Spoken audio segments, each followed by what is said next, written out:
Hi there. My name is Mike Fluke, and you're watching the Follow Republic podcast. And in this episode, we're going to cover a topic where most content creators fear to tread: how not to lose your head in the Philippines.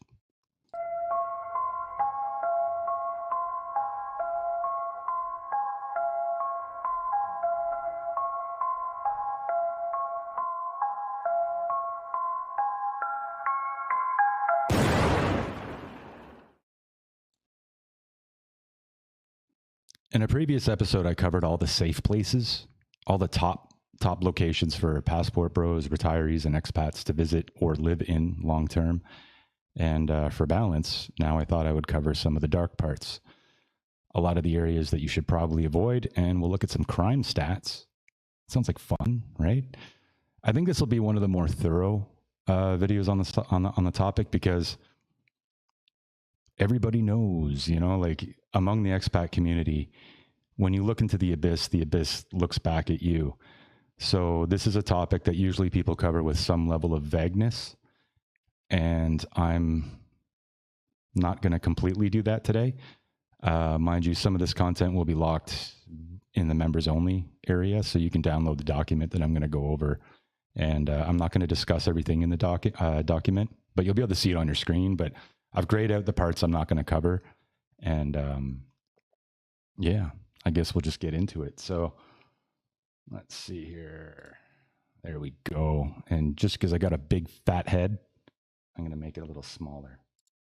There you go. Maybe I should have done that for all my other videos, eh? It's working good. All right, we're good.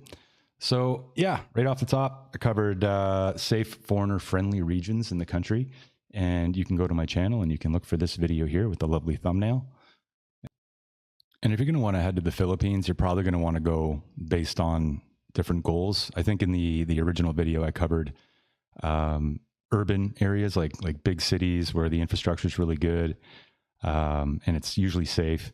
And then I covered kind of like the Goldilocks zone, like areas that have slightly higher elevation, so they're a little cooler, so you don't sweat your balls off. And then I had a third category for beach towns, which is pretty self-explanatory. So if you are looking for a traditional wife, if you look on your screen, because I'm not going to repeat all this. But yeah, there's certain regions that you might want to look at for these goals. I didn't really go by goals in the video. I went by categories of like what kind of environment it was, what kind of climate it had. But yeah, I mean, there's certain cities that are more conducive to finding a wife. There's some that are more conducive to having fun. And, so yeah, check out the list on your screen, the list of goals that you might want to meet.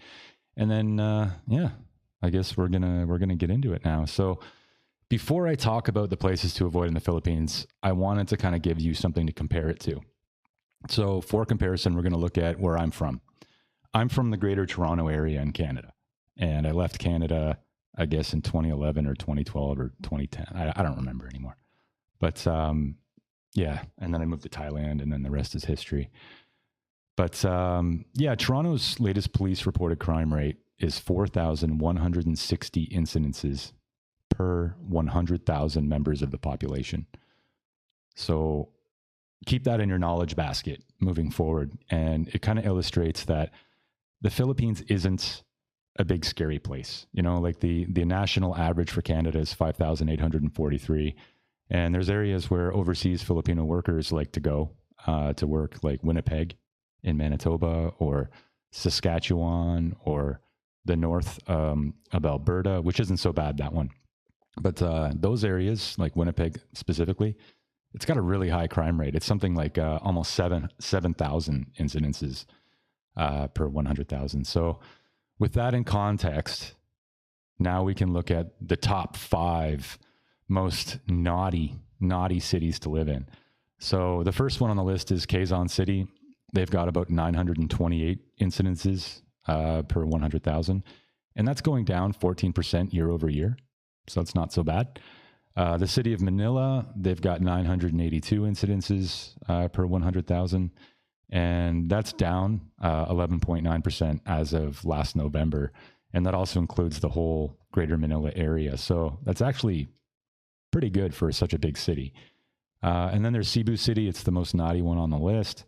They're at about 1,228.4 crime incidents per 100,000.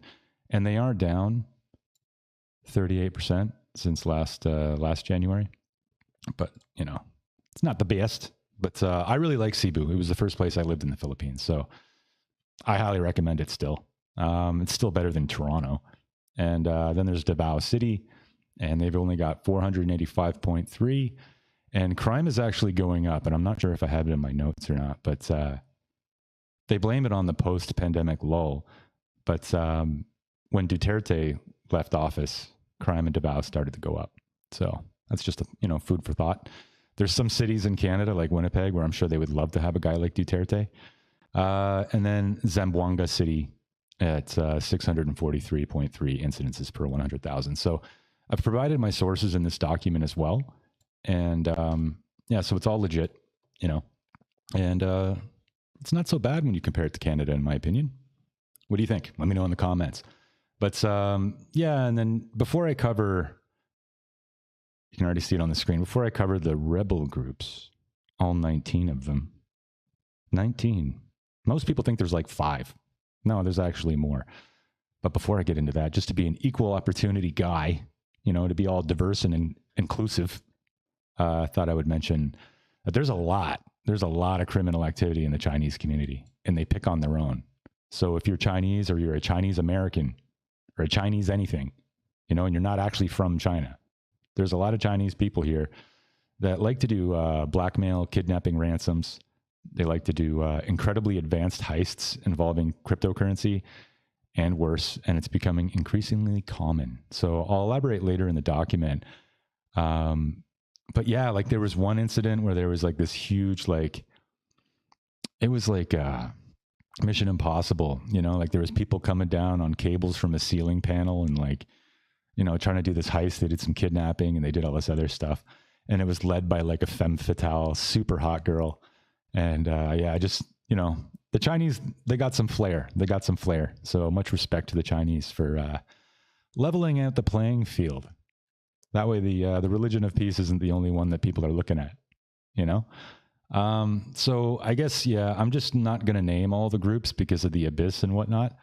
But yeah, there's 19, there's 3 communist leftist rebel groups. There's 4 Muslim separatist and extremist groups. Then there's 5 radical Islamist and T-ist groups. I'm not going to say the word for the YouTubes.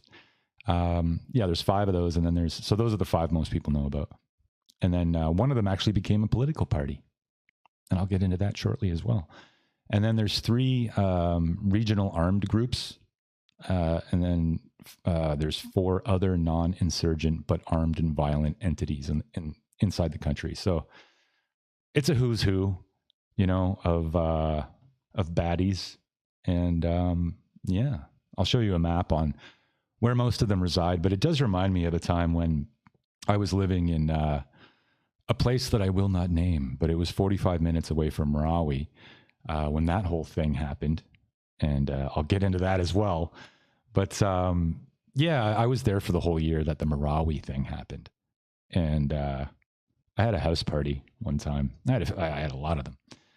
And, it was a lot of like my wife's friends and friends of her friends. And I heard a lot of stories, one of them had a brother who was walking down the street at around 8 p.m. and him and his friend got put into a white van. And the brother made a big stink, and then they opened the back door while the van was moving and they kicked him out, but they kept his friend and he never saw his friend again. And I lived there for like 2.5, 3 years in this area.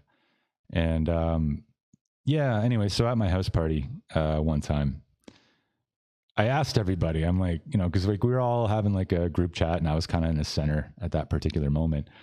And I thought I would use the opportunity to ask the group, how many of you guys have either a neighbor or a family member or a friend of the family, inside one of these groups that are, predominantly in the Philippines? Everybody but one girl raised their hand. And she did like one of those, like she wasn't sure, so they aren't as big of a threat as you think.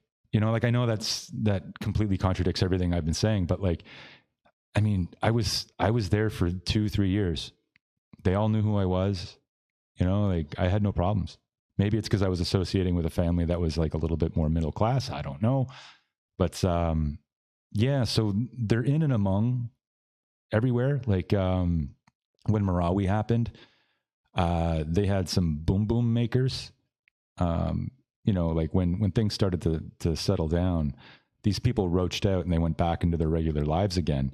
And one guy, I think, was he had some type of job, academic, at I believe Xavier University, and he was a boom boom maker, and they busted him there. And then another guy got busted in the barangay that I was living in, and so I was like living in the same barangay as somebody that was associated with that. So, you know, everybody knows somebody that's connected to these things, and it's just a matter if you're respectful. You know, I think you can walk among them. You know, you just gotta keep a low profile, be respectful, and you're all good. So I just wanted to say that, not to poo-poo on anybody that might be looking back at me. So now, who commits the most incidents? If we assume that there were 3,000 total incidences across all perpetrators, Muslim-linked groups would claim 33 to 50% of the total. Muslims make up approximately 10% of the national population. It's kind of like one of those statistics that Americans always like to bring up. If you know, you know. But yeah, and so the communists are actually heavy hitters, and they do 50% with no question. And then Islamists and Muslims, they're the other half roughly, and just below half. And then yeah, then there's other groups and stuff like that, and they do you know, about 0 to 20%. You know, depends. But yeah, just to dig my hole a little deeper, I thought I would cover the autonomous region that Marawi is in, and again, I will elaborate on Marawi shortly.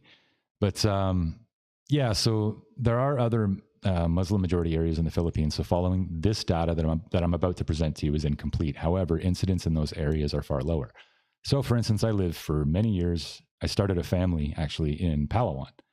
And I love Palawan. It's a great city. You know, it's like Spanglish. It's like the third best, you know, which is good because then you don't get as many tourist assholes and you don't get a lot of other, like, the trouble that comes with being a major tourist island. Although El Nido is a little bit of a clusterfuck. Palawan was great. But in the south of Palawan, right on the tip, just the tip, yeah, they got one area called Balabac. And it's not necessarily a no-go zone. It's just an area that if you're going to visit, you just pass through, check it out, and leave. The south of Palawan is beautiful. It's absolutely beautiful. It has like, it feels like a little bit like a tropical New Zealand, you know? So it's definitely a place worth visiting. But I got a story of a Russian friend of mine. One night he got drunk, and there was this old lady in the neighborhood that didn't like him very much. I wonder why. And yeah, I guess just oil and water. You know, his personality didn't really jive well with the locals there. He married a girl from there.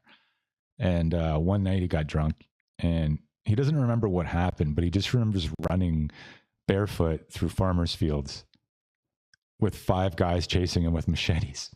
And yeah, so just behave wherever you go, and I think you'll be just fine. But yeah, there are incidences where foreigners were kidnapped, and it's only a small hop from south of Palawan to Zulu, which again I'll elaborate on very shortly. So let's keep going. End of story time. So this region is autonomous with its own parallel government and Sharia law. It is led by a former separatist group leader, and figures are self-reported. That group, that separatist group, some might call it an extremist group. It's called MILF. No, it's not Stifler's mom, but they have really interesting names for some of these groups. But I don't want to poke fun. Different culture, you know. But yeah, their index crimes for that area, which I'll show you a map on what that area includes shortly. They only had 38. So we got the top 5 up here. 643, 485, 1,228, and 982, and 928. And then only, like only 38 incidences. So the information's self-reported, and it's kind of a case of apples and oranges. So, and self-reported, admittedly, they say that crime is up 16% from 22. And that's from a briefing session between the federal government and their own autonomous government. So, they're aware of the situation, and I'm sure they're working on it. Records indicate lower crime than the top 5 because of the nature of the crime, apples and oranges. So it's largely because many of these T-ism related unalivings are classified as special law offenses or internal security incidents and don't enter the tables, the data tables that I'm looking at. So they don't call the police. The tables I'm looking at are generated by the police. So usually they have more issues. So I'm going to ignore the grayed out. I guess, like Marawi is one of the hot spots. So I talked about Marawi, and I've actually put together a chronological list of every incident that I could find that's happened since 1953 until present day. And I give you all the details, which group did it, and I give sources. So that's in the members only community as well, if you're interested in that. But yeah, so I guess I'll elaborate on Marawi in just a moment. So this is the area in red. The part that looks like, because I know you can't see my cursor, the part that looks like a heart on, like the bigger part of Mindanao there. That's the Barm area that I was discussing. And then the area just to the left of that heart that kind of hangs down like a flaccid cock, where the balls would be on that. That's where Elliot Eastman, I believe that's the area where Elliot Eastman was taken from and later unalived. But that wasn't actually related to any extremism or anything like that. That was just a lover's quarrel. Some believe it was the ex-boyfriend and his friends. They dressed up like police, and they put him in a boat and they shot him in the leg, and then they believe that he succumbed to his injuries. So they threw him overboard and he was never found, and no one fessed up to what happened to him. So, but they did get the perpetrators. The Philippines is pretty good at getting the perpetrators. I will say that. And then you'll see like there's a little smattering of smaller islands. The middle smaller island is Zulu. It's like right out of a James Bond film, the name. That's where a lot of the action happens, where people are taken on a boat from other parts of the country in the middle of the night. And then that little, on the far left, a little bit higher up, that little red dot, I actually had to add that to the map myself. That's the little tippy tip of Palawan. So that's kind of like a jump off point for some action that happens in Palawan. They usually go through there. And so that will kind of, so when you're plotting your itinerary, these are the areas to avoid. So there you go. And then I guess I'll just point out the hotspots verbally, but if you want to download the document or take screenshots, you can see the whole thing, right? Yep. The Zulu province, Basilan province, I'm probably butchering the names, Tawi-Tawi, Lanao del Sur, Maguindanao del Norte and del Sur, Cotabato City and surrounding areas, and southwestern Palawan, Balabac. So and then it gives you a little bit of history there. So the siege of Marawi, or the Battle of Marawi, that was like a little mini civil war. So it lines up right around the time that Big Daddy Trump had his first presidency in the United States. And he just smushed the caliphate in Syria. I don't know if you remember that. And he did it pretty quickly. Like what took many years and failed by other administrations, he did pretty much overnight. And when the dust settled on Marawi, I've heard there were many Syrians among the unalived, among the rubble. So some locals have told me, and my father-in-law was a Kagawad, and he was very connected. And he told me that, I just heard it at a family event, And yeah, like they believe that the caliphate from Syria was going to actually set up shop in Marawi, and that might have been why there was a civil war there. So that also means that the locals in Marawi maybe aren't so bad. You know, maybe they were opposing it. Don't know. But they weren't selling T-shirts. But I bought the book as well. I got a bunch of books about the Philippines. You know, and if you're going to live here and have kids like I did, I think it's probably a good idea to, to learn who your neighbors are, you know? So I've got my Quran, you know, I've got my Looking for the Prehistoric Filipino. It's one of the only history books that they have. Related resources, Philippine history and government, and how the Spaniards won in Marawi but lost in Cavite. So it's just, you know, it's interesting. I'm a little bit of a, like, the older I get, the more I'm interested in history. And, you know, just to kind of wrap up this whole thing and put a bow on it. Even though there are some dangerous pockets, the Philippines does remain. Oh, I guess I should put you back on the screen here. Where's the tiny one? All right. So the Philippines does remain one of the best places on earth for foreign men to find love. Settle down, find a nice lady, start a family, have some little kids, some little kuyas. But, you know, like, personally, I love it. I feel peace here. I don't have any problems. I've lived here since 2016. I lived in Asia, give or take 15 years. So, you know, so whenever you hear the doom and gloom and you hear about how the Philippines is like this awful, scary place, just look at how other countries report about your country. You know, like, I think that's a really good way to kind of look at it. Or look at how the news reports on a topic that you know a lot about. You know, like, if you're an engineer or something like that and you watch how they report on something that involves engineering and you see that they totally fudge. Or if you're a doctor or a cardiologist and you look at how they reported on the event that we had kick off in 2020 to around 2023 that involved lockdowns. You know, like, if you're an expert at something and then you look at how it's reported, you can always see that there's a lot of bullshit. So yeah, there's 19 groups, you know, but if you actually want to get technical, on paper, this country has been in a civil war status for a really, really long time. And it's still like one of the tourism capitals of the world. They still get rave reviews and travel magazines from all over the world. So it's still worth coming. I've lived here for 9 years, and even near Marawi, blah, blah, blah. That's the notes I had. But since I arrived in the Philippines, over 40 million tourists have come and gone without any problems. Now, I debated putting this next part on YouTube because of that whole staring into the abyss thing. So I'm going to kind of like just flip through this thing.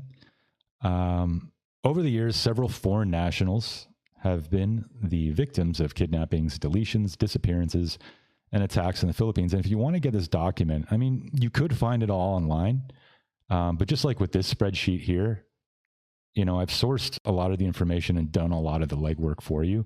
This is actually a service I offer to people in the community. Like, if you want me to do any on-the-ground research, I can do that for you. You know, if it's anything from helping you choose a city to settle in on, or, you know, you want to buy a condo in an area and you're just fishing around before you come over, stuff like that. I'm definitely available to help you with that. So just join the members only community, links in the description. But yeah, these are a lot of the events. Not everybody lost their head. So this is the Elliot Eastman thing, and it hits home because it's close kind of to where I was when I was there. And I mean, I wasn't in the danger zone like he was. He was like deep into the weeds, and he shouldn't have been there.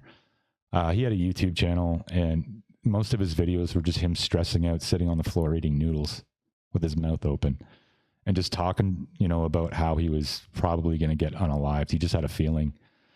Sometimes you feel it, you know, and it's really unfortunate. This case, because I mean, I don't want to disrespect the dead, but I think he was a few bulbs short of a pack. His YouTube channel, I think, is there.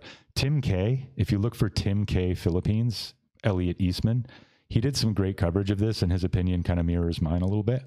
So And I made videos on it before under my old blog channel, which I've deleted now. And it was one of my most popular videos. But for this one, I do still want to cover Jürgen Kantner, a German with one hell of a story. And it ends tragically for he and his wife. But this guy was heavy metal. So I thought I would end it on this one. So, because it is Palawan related. And so this German sailor experienced 2 harrowing encounters with pirates. His first incident involved Somalian pirates, and it was in 2008. And him and his wife were sailing their yacht through the Gulf of Aden when Somali pirates captured them. They were held hostage for 52 days, and they kept doing mock unaliving ceremonies with him on video, which was just like, that would be maddening. Like that would just shred any nerves that you have left, because you don't know if they're actually going to do it, right? Like, gotcha, like, so that must have been really stressful. And his wife, like, I can't even imagine. And a ransom was paid. So here's an issue. The German government seems to be paying ransoms. If you're a German, you wouldn't be watching this video unless you were interested in the Philippines.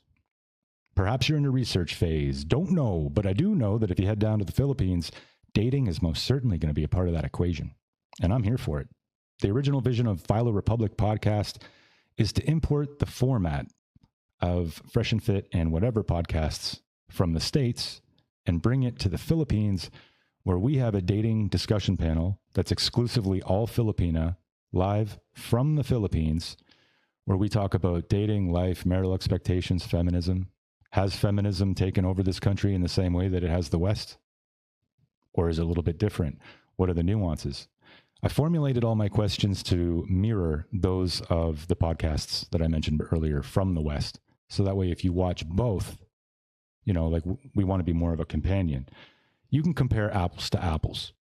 I'm not competing with the other guys. I think they're great at what they do, except for Myron's freakouts, I will admit. So if you're a Fresh and Fit hater, I hear you. I wouldn't be rude to a Filipina, especially in front of the whole world, because every time one is rude to a Filipina, it's like killing a kitten. Filipinas are graceful. They're lovely. Why would you do that? So it's not going to be like a gotcha, kind of podcast like some of the Western versions, because the ladies just are different. And OnlyFans is it's illegal here. So now my only issue is that I've kind of reached the end of my runway. So I've already spent about $5,000. I've gotten all my gear. I've created a studio inside my house, and I've cast about 400 ladies to come on the show. And I'm ready to go, except I need one piece of equipment that will allow me to bond multiple internet connections together so I can stream reliably. And I need a little bit of extra scratch to pay the girls, because they're incredibly shy and they probably have to take a day off work. So if you would like to see this become a reality sooner or later, I leave that to my audience. If you want to help speed it up, like the video, subscribe to the channel, leave a comment, because it helps the Googles. And if you really want to shine me on, please do consider supporting the channel. So you can find all the links you need in the description below. And I guess we're going to go back to the video. And you go anywhere where these things happen. It's not just the Philippines. I mean, I've noticed that there is a common problem in the south of certain countries in Southeast Asia. Thailand has the same issue. I've also gone through that area quite a few times on a visa run. I had no problem. But I do remember that a certain incident, a friend of a friend of a friend was a teacher, and he was walking past a white van, and then it went kaplooey, and he lost his life. So, I mean, things happen once in a while anywhere you go. And Thailand has a great reputation still, for the most part. Unless, you fall into that category where if you know, because I lived there for about 5 years or so. And I'd go back, but yeah, there was some pretty crazy stuff. Maybe one of these days I'll tell my story about how I watched a guy throw a throwing axe into the chest of an 18-year-old white kid in Thailand. But that's neither here nor there right now. So yeah. So where was I? So if you're a German, just keep that in mind, that your government kind of put a stink on you, and by paying a ransom. And because of that, now you're more at threat. So if people's ears perk up when they find out you're German. So maybe say that you're from another country or something. I mean, I probably would anyway, because Germans suck. I'm kidding. I love you. All right. unless you're into that Antifa thing. But for the most part, I love you. But yeah, so remarkably after the release, so this guy, a while later, not that long later, he was pissed. He loved his boat, a man in his boat, and he went back. He went back to Somalia, and he found out that the word on the street was that his boat had been. I guess I can go bigger again. His boat had been damaged because obviously, Somalians, maybe they're not the best at yacht stuff, and it just fell into disrepair in a very short time. So we found out the engine was dead. So he went back and covertly got his yacht back and sailed away. But before he could do that, he bought a used truck. He removed the engine from that truck. He took that engine and he put it into his boat, and he worked on his boat in the port where it was just surrounded. It was like a hotbed of activity from these type of people, if you know what I mean. And he got his boat back. The sails were all broken, so the only way he would have got it back was if he fixed the engine. So that's just an amazing, harrowing story. I met one of his acquaintances here in Palawan because the next story that involves Mr. Kantner, his story ends in the Philippines. So I've met some of his friends, or I guess colleagues or acquaintances or whatever. I'm not, you never know who's really his friend or not. Maybe they're just, throwing names, name dropping. But one of them wrote a book about him. But November 2016, while sailing off the south of Philippines, him and his wife were abducted by one of those groups. And his wife she freaked out. I think she knew what she was doing. I think she wanted to be unalived because she just couldn't go through that again. And the first incident in Somalia, I heard from people that it really, really fucked her up, a lot. And she just wasn't going to take it anymore. So she freaked out right off the cuff, and they just unalived her. So she kind of saved herself a lot of, mock ceremonial thingy things. But they, demanded a ransom once again because his first ransom was paid. So this group now demanded the same amount. And when the ransom was not paid, he was deleted on camera in February 2017. So I'm just going to flip past that one really quickly. So lesson learned, I guess. But then there was the story of a Canadian too, and it's in this list as well. They were taken from Palawan. There's other people too that were taken from Myanmar and brought into the Philippines because Myanmar's right next door. But now, just to be an equal opportunity guy, I'm not going to actually read these, but then there's a lot of kidnappings that involve the Chinese, and this is the femme fatale, gorgeous woman, and she was the mastermind of one of them anyway, one of two. And then there's these other incidences here. So, So I think that about wraps it up. When you're hanging around Southeast Asia, it's not a problem that is exclusive to the Philippines. It's still safe. I mean, if you I do, and I'm going to make a video about this before the end of June. If you're of the rainbow people, alphabet people variety, I do recommend not flaunting it. And I think it's absolutely absurd that media like Rappler, I call them Crappler, and other, female political forces like the Gabriella Party and all these other ones, they're really, really, really, really going overtime. You can really tell who's a globalist shill and who's not. They're going overtime to promote pride. And I just think that is a dangerous, it's a recipe for disaster, I mean, the Philippines is uniquely, I think it's something like 99% people in the country are from an Abrahamic religion. 10% of the country is Muslim, and then the rest are all Catholics, Protestants, and then there's a small percentage of Buddhists and stuff. But I just think it's a really dangerous thing because you're frustrating, a large majority of the population. And I do believe in rights and all that stuff like that. And when I get into that video about pride and the culture war that I do see happening here, I will elaborate on some of the rights that they are getting. And I'm not against that. And, you know, I mean, everybody says this, oh, some of my friends are gay. Well, in the Philippines, per capita, there's actually more trans people than there are in Thailand. There's more ladyboys here. So it's catching up to that whole thing. And I just think that the liberal world order isn't necessarily going to work out too good. And I think that it's going to foment discourse in the country. And it's basically like a fuck around and find out kind of thing. And that's what one of my videos before the end of the month is going to cover. And I know I'm going to get a lot of hate. I'm probably going to get hate for this video because a lot of locals here, you know, they'll say like, you're dumb. You're a new YouTuber. You probably shouldn't have gone that deep. You're just putting a sign on your back. And I get it. But a lot of people are coming here and they want to know about it. And I think I handled it in a respectful way, but I'm probably still going to get a lot of hate in the comments. But yeah, I guess that's it. So my name is Mike Fluke. You've been watching the Follow Republic podcast. Thank you for watching. If you'd like to download this document, you can find it and a heck of a lot more in the members only community. And I guess that's a wrap for this one. So thank you for watching, and I'll see you in the next video.